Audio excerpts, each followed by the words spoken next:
I have a memory that I can't quite place. I've talked about it on the main podcast a few times, obdm, but the memory is as follows. I am probably anywhere from 5 to 7 years old. I remember being tied down to what it feels like a medical table. I wake up with my head looking to the left, face down, and I feel kind of like there's some pain. I'm very uncomfortable. I start crying because I realize my hands and feet are tied to the corners of this bed. And I remember feeling like a presence behind me, behind my left side, back towards my left foot. I remember getting my left foot free and kicking back at this person standing there. And I remember feeling some gratitude, like some sense of satisfaction that I was able to kick back at whatever was behind me. After that, my memory kind of fades out. I remember that person tying my foot back up, and I remember going back to sleep or passing out. And this memory is something that has carried with me for a long, long time. I also remember I got the feeling that I wasn't alone in the room, that I was amongst other people or children. Pardon the wind, I'm out here on a mountain. I've talked about this scenario with many different people. At that time in my life, I did have an operation to get my tonsils taken out. I've talked to doctors since then saying, they're not going to tie down a child unless they are a threat to themselves. And I don't remember that ever happening during my tonsil operation. I even talked to my parents about it. Do you remember this happening to me? Did this occur while I was getting the operation done? They said no. They didn't recall I was ever tied down in that manner. I've talked to an anesthesiologist about 4 years ago about that, asking if that is a proper procedure to do on somebody, let alone a kid, and they said no. They hadn't heard of such a thing.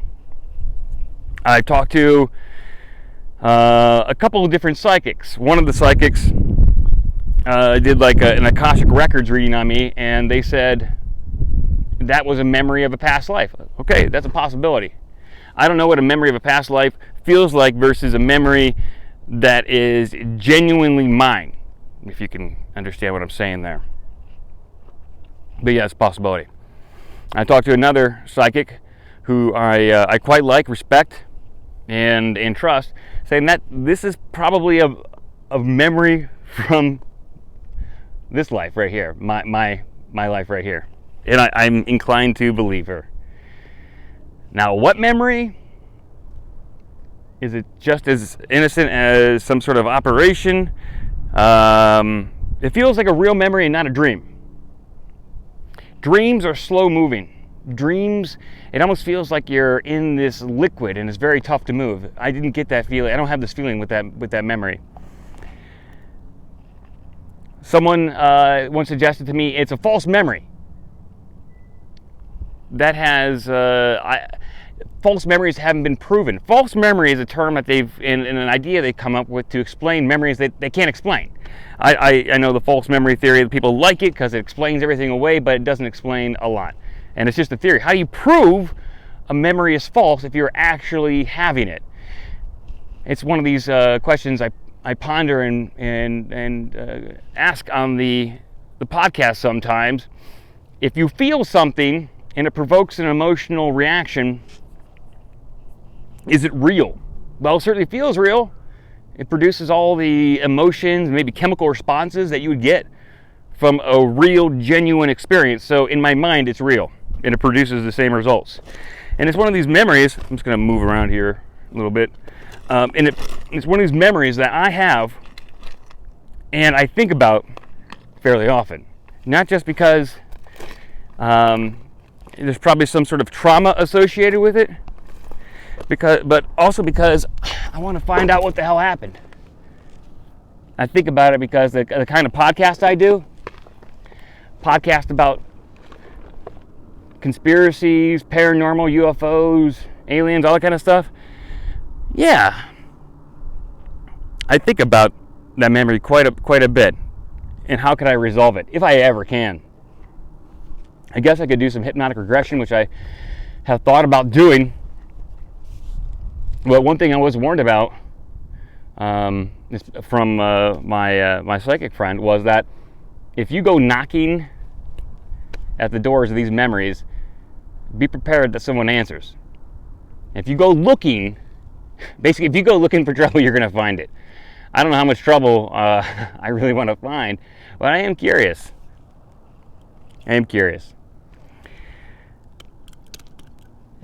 one of those things that it does provoke a reaction, and it's one of those things. Like if you guys listen to the podcast, I'm very even-handed, probably even to a fault. I live on both sides of the fence at everything. I believe in everything and nothing at the same time. I know that sounds bizarre, but that's kind of how I try to live my life. I try to hear every position out. I try to hear everyone's voice out. And maybe that's good or bad, I don't know, but that's kind of how I live. I try to be as neutral as possible. I have opinions about stuff. I have opinions about events and ideas, but I try to be open to other possibilities. And I have my principles and beliefs as well. I try not to push those on others. But for me, this memory of me being tied down to a medical table is very real. And I want to know why, and I kind of want to know when. And you know the possibilities out there. I went over one: false memory. 2, part of a standard procedure in a normal operation, taking my tonsils out or whatever. Now you get into some of the crazier stuff. 3, alien abduction. 4, military abduction. 5, interdimensional portal and abduction just for study. You know, this is where it starts to get weird and goofy, but that's also where you might be able to start to find some answers, because the false memory and the dream just don't make sense to me. It doesn't feel like a dream. It doesn't feel like a false memory. But I guess you don't know what a false memory feels like, because it's just there to fool you. Well, there's my experience, guys, and I wanted to share this in an individual video in hopes that I could find other people out there with a very similar memory and possibly some sort of explanation. And if I do hypnotic regression, you're definitely going to hear about it. It'll be on the show. I'll play it. All right. I'm going to hike down this mountain. Thanks for watching, guys. And I'll talk to you guys soon. Bye.